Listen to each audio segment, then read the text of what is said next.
Good day po sa ating lahat. Sa mga hindi pa po nakakakilala sa akin, ako nga po pala si Joshua Ragos. Ang video na to ay bunga ng aking didesisyon. So, ang video na to ay patungkol sa kung bakit kailangan mo na mahalin ang iyong ginagawa o ang iyong trabaho. Marahil, ang bawat isa sa atin busy sa kanya-kanya nating trabaho, sa mga ginagawa na ito yung sumusuporta sa atin pang araw-araw na pangangailangan. Kumbaga ito yung araw-araw nating income.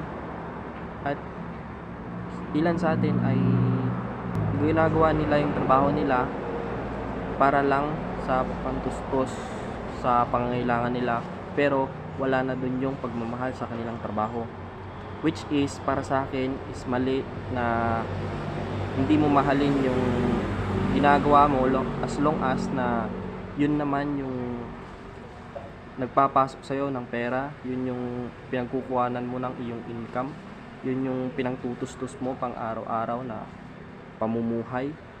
So, naniniwala ako na mga trabaho ng bawat isa sa atin ay regalo ng Diyos sa bawat isa sa atin. Dahil di ba dati hanap ng trabaho nung wala pang trabaho, pero nagkaroon ka ng trabaho, nahirapan ka lang ng konti, so sawa ka na, naisip mo na umalis na lang sa iyong trabaho. At dahil ito ay regalo sa atin ng Diyos, kailangan natin itong pahalagahan at mahalin pa yung trabaho natin. Kaya kung ano man yung trabaho mo ngayon, kailangan nating makontento at kailangan nating mahalin yung trabaho natin.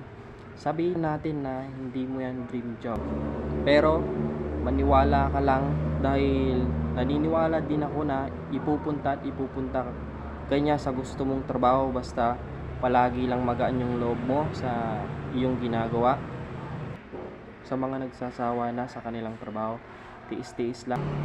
At sana nabuksan yung kaisipan mo na dapat na mahalin mo ang iyong trabaho, dahil yan yung bumubuhay sa'yo sa iyong pang araw-araw. At regalo yan ng Diyos para sa atin. So, thank you.